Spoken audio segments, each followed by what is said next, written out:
নমস্কার, শুভ সন্ধ্যা। আমি মীনাক্ষী, চোখ রাখছি মুহূর্তের খবরে। রাজ্যের রাজস্ব আয়ের উপর ভিত্তি করে তৈরি করা হবে বাজেট। এক্ষেত্রে জিএসটির অধীনে যারা রয়েছেন তারা সরকার এবং উন্নয়নের অংশীদার। আগামী মাসেই বিধানসভায় প্রস্তুত করা হবে বাজেট। শনিবার জিএসটি জাগরুকতা অভিযানের আনুষ্ঠানিক সূচনায় জানালেন মুখ্যমন্ত্রী ডাক্তার মানিক সাহা। রাজস্ব আদায় বাড়লে বৃদ্ধি পাবে পরিকাঠামোগত উন্নয়ন। এক্ষেত্রে জিএসটির অধীনে যারা রয়েছেন তারা সরকার এবং উন্নয়নের অংশীদার। শনিবার প্রজ্ঞা ভবনে জিএসটি জাগরুকতা অভিযানের আনুষ্ঠানিক সূচনায় এমনটাই জানালেন মুখ্যমন্ত্রী ডাক্তার মানিক সাহা। আগামী মাসেই বিধানসভায় 2025-26 অর্থ বছরের বাজেট পেশ করা হবে বলেও এদিন জানিয়েছেন মুখ্যমন্ত্রী ডাক্তার মানিক সাহা। এই রাজস্ব আয় যদি বাড়ে, আমরাও বিভিন্নভাবে বিভিন্ন জিনিস ডেভেলপমেন্টের কথা, ইনফ্রাস্ট্রাকচার ডেভেলপমেন্ট, তবেই আমরা চিন্তা করতে পারবো।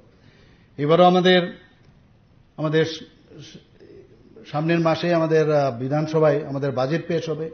সেখানেও আপনাদের এই যে কালেকশন রাজস্ব আয়, তার উপর ভিত্তি করেই কিন্তু আমাদের মেইনলি এর উপর ভিত্তি করে আমাদের বিভিন্ন ডিপার্টমেন্টের বিভিন্ন রাস্তাঘাট সব মিলিয়ে আমাদের বাজেটটা তৈরি হবে।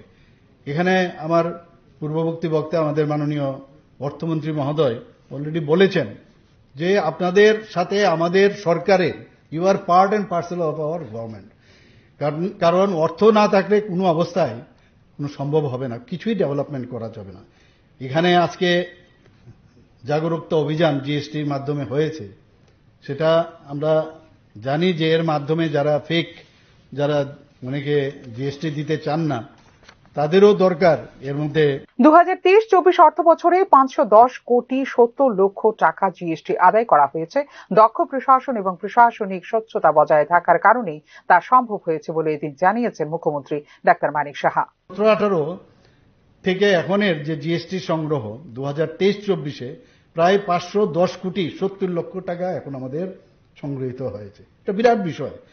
তো এখানে আইজিএসটি অর্থাৎ ইন্টিগ্রেটেড যে জিএসটি, সেন্ট্রাল জিএসটি এবং স্টেট জিএসটি, সেখানে প্রায় 1000 কোটি টাকা আমরা কিন্তু পার করে গেছি সেখানে। এবং এটা সম্ভব একমাত্র হয়েছে আমাদের যে নীতি, দক্ষ প্রশাসন এবং প্রযুক্তিগত যে অগ্রগতির ফলে সেটা সম্ভব হয়েছে। রাজ্য সরকার যে রাজস্ব বৃদ্ধির যে পাশাপাশি যেটাকে বলে ইজ অফ ডুইং বিজনেস, আমরা যেটা বলি, সে কর ব্যবস্থা নিশ্চিত করতে অনেক ধরনের, আজকেও এখানে যে আমরা এখানে উদ্বোধন করলাম, সেই বিষয়ে কিন্তু আমাদের অনেকটা সুবিধা হবে। ইজ অফ ডুইং বিজনেসের একটা পার্ট আমি বলবো।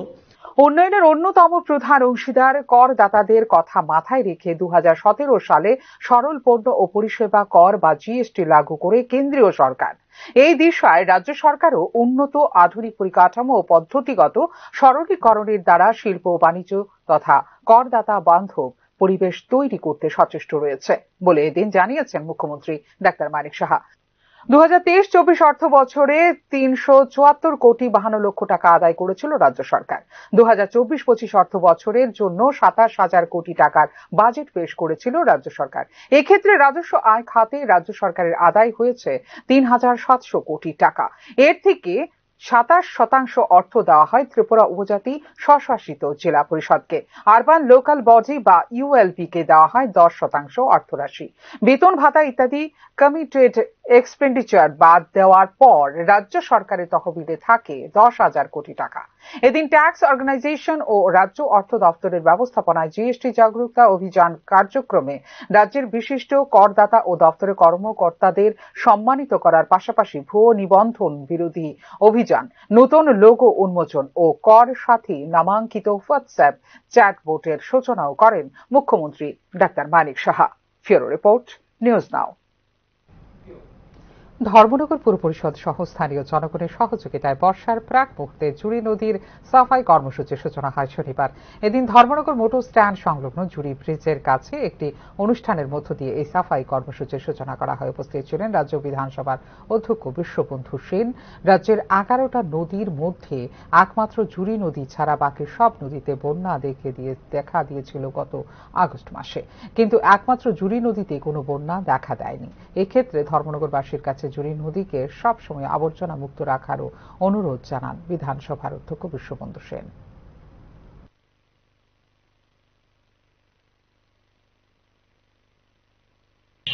আমি রান্না করি তাহলে সমালোচনা হবে, তাইলে একটু লবণ কম, ঝোলের মধ্যে একটু ঝাল হয়েছে, মাংসটা স্বাদ হয়েছে, চাটনিটা টক বেশি হয়ে গেছে, যেহেতু রান্না করেছি আর রান্না যে নাই করি তা আউট অফ এটিভিটি ছিল, কিন্তু আমি প্রতি মুহূর্তে কাজ করার চেষ্টা করি। এই যেমন এই যে ব্রিজটা, এই ব্রিজটা মাননীয় মুখ্যমন্ত্রী মহোদয়কে বলার পরে টেন্ডার হলো, চিফ ইঞ্জিনিয়ার সাহেবের সঙ্গে প্রতি মুহূর্তে যোগাযোগ রাখছি। মুখ্যমন্ত্রী আমাকে বলেছে একটা এত বড় ডিস্ট্রিক্ট হেডকোয়ার্টার ব্রিজ ভাঙা থাকবে, এটা মানা যায় না। উনিও চিফ ইঞ্জিনিয়ার সাহেবকে বলেছেন। আগামী 27 এবং 28 ফেব্রুয়ারি অনুষ্ঠিত হবে তিপ্রামথার ছাত্র যুব সংগঠন YTF এর পূর্ণাঙ্গ অধিবেশন। রবীন্দ্র ভবনে অনুষ্ঠিতব্য এই অধিবেশনে যোগ দেবেন 2000 প্রতিনিধি। শনিবার সাংবাদিক সম্মেলন করে এই কথা জানালো YTF। অধিবেশনে তিপ্রাসায় কর বাস্তবায়ন নিয়ে আলোচনা করা হবে বলে এদিন জানিয়েছে YTF।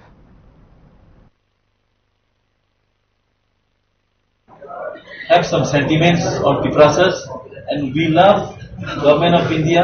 We have faith such incident won't happen, since Tipra is not only for Tiprasas.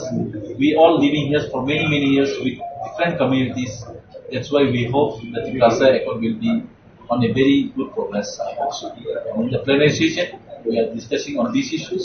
In the plenary session, on both the day 27 and 28, Maharashtra will be present along with us. এখনকার মতো এই মুহূর্তের সংবাদ এই পর্যন্ত। অন্যান্য updates দেখার জন্য অবশ্যই নজর রাখতে হবে নিউজ নাও পর্দায়। নমস্কার।